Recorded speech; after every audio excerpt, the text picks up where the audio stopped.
Fort Worth Police Chief Ed Krause, as well as the Fort Worth Police Officers Association President, Manny Ramirez. Before I get into the subject that I want to talk about today, let me mention something about the importance of today in American history. Today we celebrate the 100th anniversary of the ratification of giving women the constitutional guarantee of the right to vote.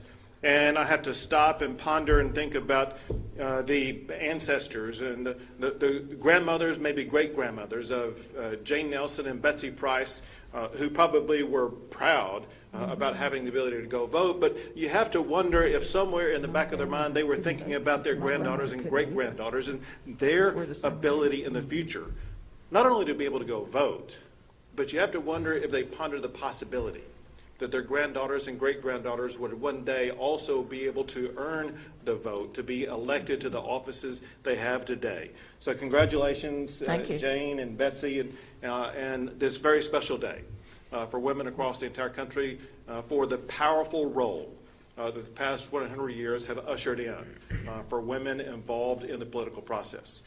Today we're here to talk about the political process. You know, Texas takes great pride in #1 rankings, but not today. A new study showed that Austin, Texas is the #1 city in America in the year-to-year percentage increase in murders, with a percentage increase of more than 64% for the first half of this year. Austin also has a year-to-year increase in the percent rate of aggravated robberies, increasing by 14%. And robberies increasing by 16%. When crime is on the rise, the last thing that we should do is to defund law enforcement. And yet that is exactly what the city of Austin did. Defunding the police puts residents in danger, and it invites lawlessness into our communities. Well, to maintain the safety that our communities deserve, today we are announcing a legislative proposal that will discourage defunding law enforcement agencies in Texas. The way this proposal works is this. Any city that defunds police departments will have its property tax revenue frozen at the current level. They will never be able to increase property tax revenue again if they defund police. Cities that endanger residents by reducing law enforcement should not then be able to turn around and go back and get more property tax dollars from those same residents whose lives the city just endangered. Part of our collective job is to ensure the safety and the security of all Texans. We will not allow that core function to be undermined by cities that seek to defund and to dismantle the law enforcement agencies who have a sworn duty to serve and to protect our communities. We will ensure those communities will continue to be protected by law enforcement officers. Lieutenant Governor Patrick. Thank you, Governor. We will be ready in the Senate to work on this legislation and make it a priority. When I think about what Austin has done, had any other mayor of any other city in Texas been as irresponsible as they have been, they would have chaos and their citizens would be in danger. It is only because of our DPS force of state troopers, hundreds that came to the aid and rescue of the brave officers at APD, that Austin didn't turn into a potential Seattle or Portland. Hundreds of state troopers, not just protecting the Capitol and the governor's mansion, but protecting the city of Austin. Because not only has Austin defunded their police, but they've taken away vital weapons that they could use to disperse crowds. What they have done in Austin should never happen in any city in the state, and we're going to pass legislation to be sure that it never happens again. And I hope that legislation, in its final form, will roll back what they've done. Great. People of Austin and Texas deserve to be protected by their police. Thank you. Speaker. Thank you, Governor. Thank you, Lieutenant Governor. Of course, the Texas House will 100% support this legislation. I want to read a couple quotes. Mayor Adler in 2016's office put out a press release that said Austin alone would lose $15 million in 2016 if Senate Bill 2 property tax reform had been in effect. $15 million, he was worried about it. Compare that to the $150 million they're cutting from the police department today. Mayor Adler was quoted as saying, "We should not risk police, firefighting, EMS, parks, safety nets, and transportation projects, all to save Austin homeowners only $2.69 a month. It's risky and not real tax relief." So $15 million was risky to the citizens of Austin in 2016. But $150 million of defunding public safety law enforcement is not in 2020. Mayor Adler has gone on to make quotes as our state should not cap the ability of cities to protect public safety and other critical basic needs. We urge our legislators to protect public safety and other essential city services that are at risk under their proposals. Senate Bill 2 is risky. First responders, services, police, fire, and EMS account for 70% of our city budget. Senate Bill 2 will result in fewer police officers in our communities, longer response time to fire and medical emergencies, and fewer tools and equipment for first responders need to keep our communities safe. So I asked Mayor Adler and the city of Austin why, when it was politically expedient to oppose property tax reform for the citizens they're responsible for keeping safe in Austin in 16, 17, 18, and 19, but why now in 2020 does Mayor Adler support the socialist agenda to cut our police department? It is not okay. It is not acceptable. Law enforcement is not a tool of political agendas, and I would ask the city of Austin to quit using them as one, put them back to work, back on the streets, doing their public service to keep the people of Austin safe. Thank you, Governor. Thank you. Senator. Thank you, Governor. Public safety is, I believe, the most important function of government, and it concerns me greatly to see a city government whose job it is to keep our communities safe take a huge chunk out of a police budget when I think this is a time when we need them the most. Now, I chair our Senate's Finance Committee, but I'm a former chair for 14 years of our Senate's Health and Human Services Committee, and I join those who are calling for funding for mental health and rape crisis centers and domestic violence shelters. Yep.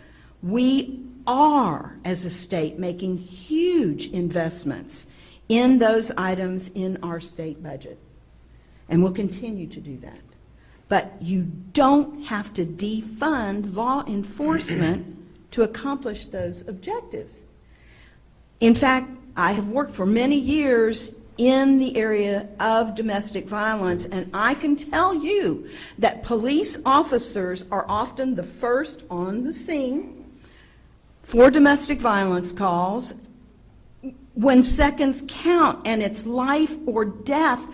And I worry about those victims and about sending social workers and counselors into dangerous situations without law enforcement at their side.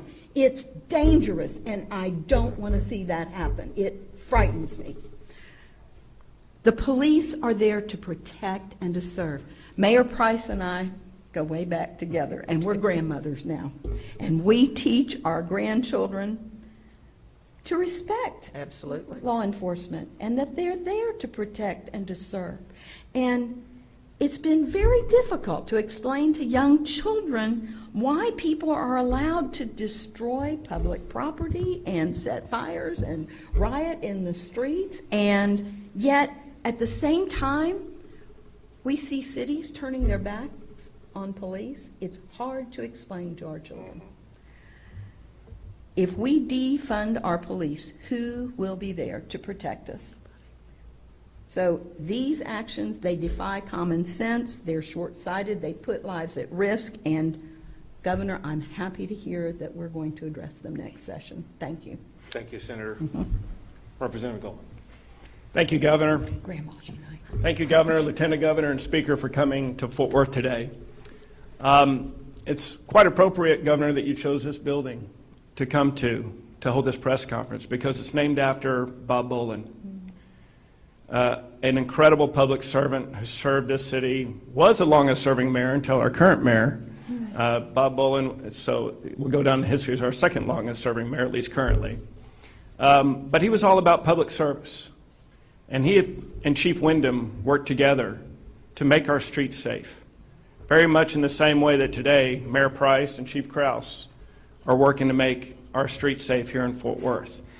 And as a result of that, the citizens of Fort Worth just recently appreciated what they're doing so much by reapproving the half-a-cent sales tax in order to go to help fund our police. That's how much we're doing things right here in Fort Worth. We appreciate the public servants who put on the uniform every single day. We appreciate the public servants who risk their life for our safety every single day. Fort Worth is doing it right. And what we're here saying today is we're not going to let a major city in the state of Texas turn into what Portland is doing, what Seattle is doing, as their police chief recently resigned because she didn't have the backing of the city or the state. Chicago, where they have record police retiring. New York, where the mayor took $1 billion away from the police. What is that doing to the citizens of those cities? Talk to any of them. They don't feel safe. So I look forward to working with all the leaders of the state and in the House and the Senate and crafting legislation to letting all the major cities know that we need and we are here to keep our citizens safe. And that's going to be our #1 priority. Thank you very much. Appreciate it. Thank you, Representative. You know, you articulated actually one of the reasons why we chose to be in Fort Worth today. And this is because Fort Worth is doing it right. Yeah.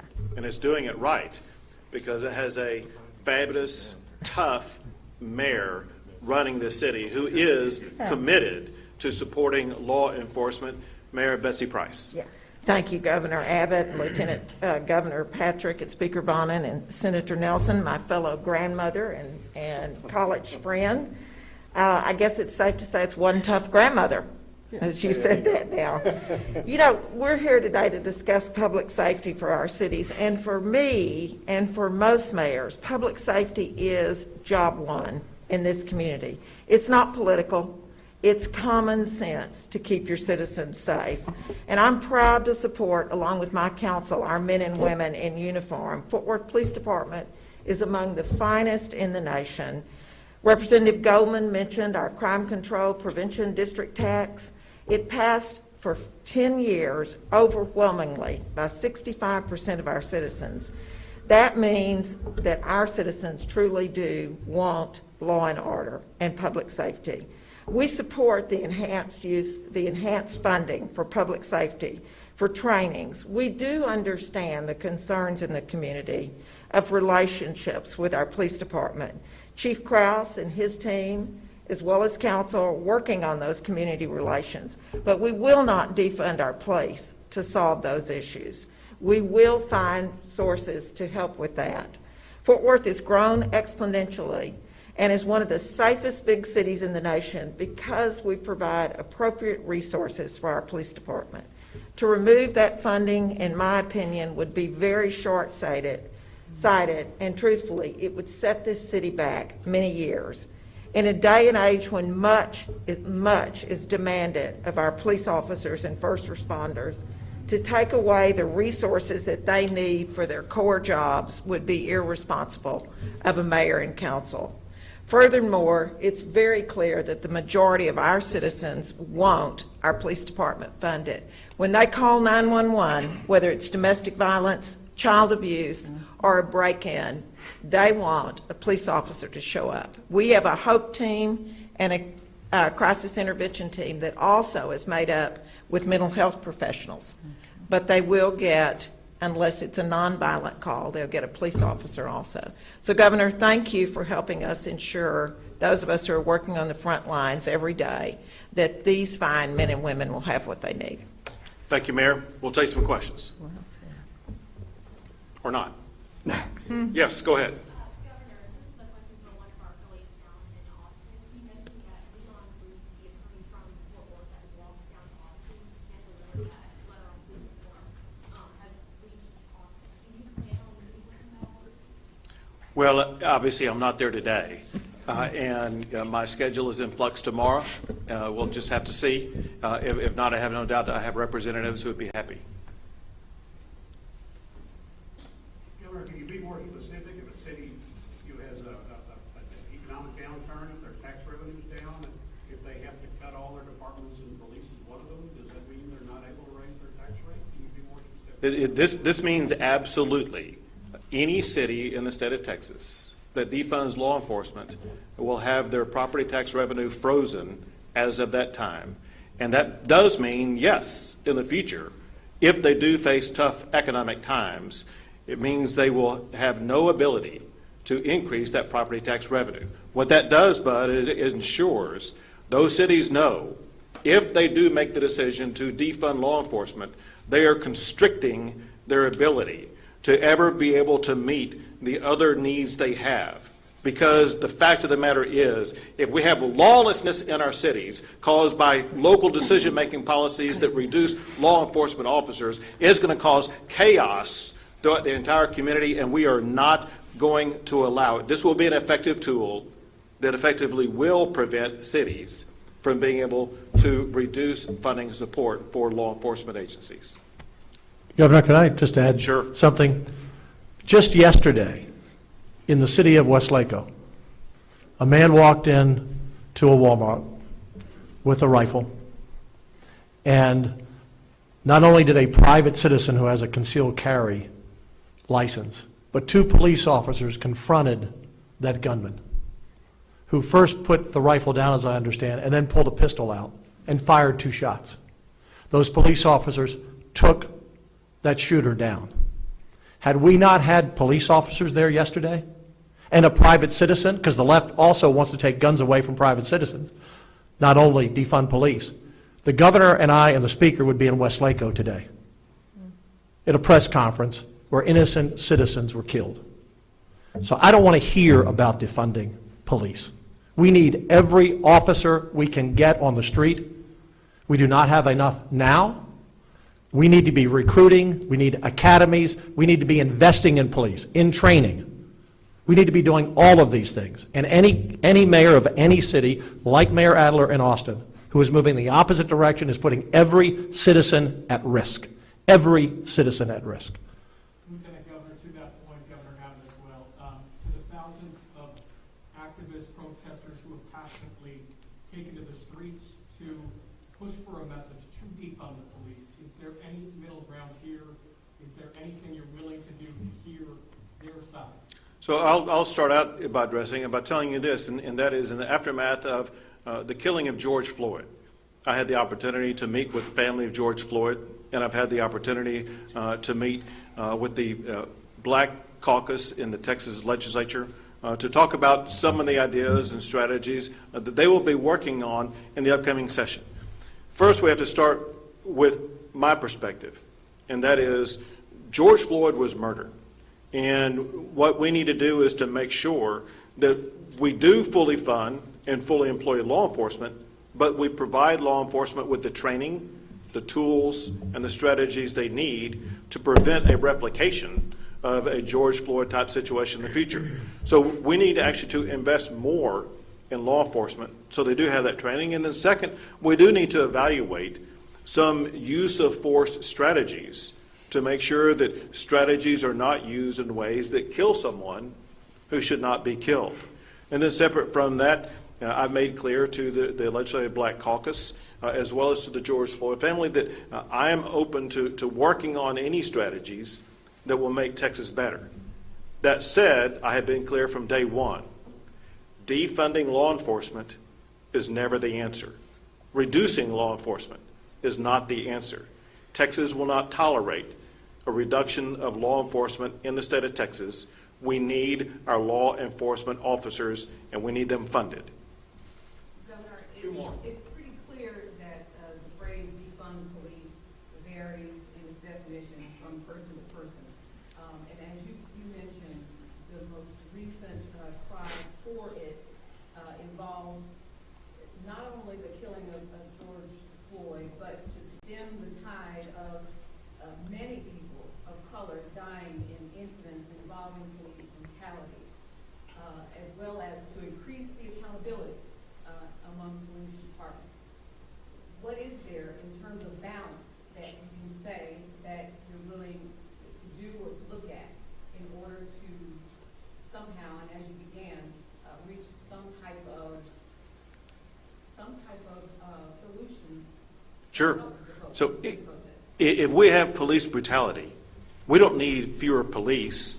We need less police brutality. And so we need to take action, whether it be as a legislature or in police departments or whatever the case may be. We do need to take action to ensure that law enforcement officers are trained in ways in which they will not engage in police brutality. But just because there is an act or maybe many acts of police brutality doesn't mean that we eliminate or reduce or cut back on law enforcement. It means we need to do a better job of training those law enforcement officers to ensure they do not engage in acts of police brutality.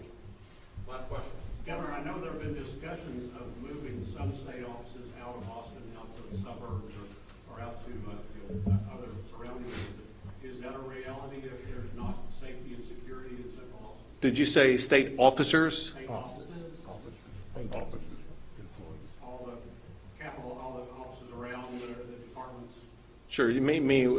I'm trying to figure out, is your question broader than law enforcement? No, Okay. my question is, if I know there have been discussions about having a state office complex, a state government complex outside the city, somewhere maybe somewhere in the area.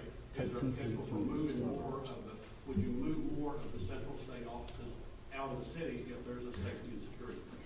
Right. The goal, Bud, isn't to engage in some movement of buildings.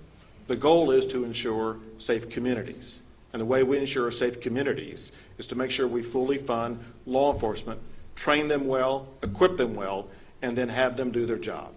Thanks, guys. We got to go. Appreciate it. Governor, on the COVID backlog, We got to run. the case of backlog, is there anything you can tell us about that? You can fill up confidence? Good job.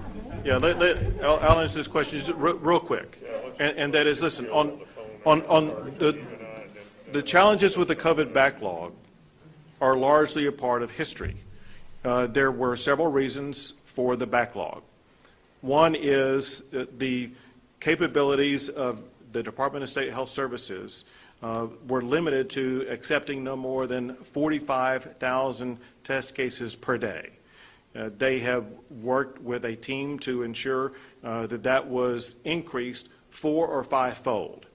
Because of that limitation of 45,000 per day, it meant that there were hundreds of thousands that did not get timely logged. Separate from that, there has been an ongoing legacy-based issue of private testers that were running tests, private labs, such as Quest Labs, for example, that were extremely slow in getting test results back, taking sometimes 1 to 2 weeks to get test results back. There was an announcement today by Quest Labs that they have now solved their problem, and they will be turning around results in 1 to 2 days as opposed to 1 to 2 weeks. State-based labs, as well as state-affiliated medical centers such as UT Southwestern in Dallas, such as medical centers in Houston and San Antonio and elsewhere, are working with the state to make sure that the state has a turnaround of 1 to 2 days with regard to test results. Bottom line is this, and that is for maybe another few days, there could be some numbers adjustments that are coming in, but the problems underlying that have now been solved. We got to go. I'm sorry. Yes, I have greater confidence today than I've ever had in their ability to make sure that they are fully capable of accounting for all tests and test results and reporting very accurate results.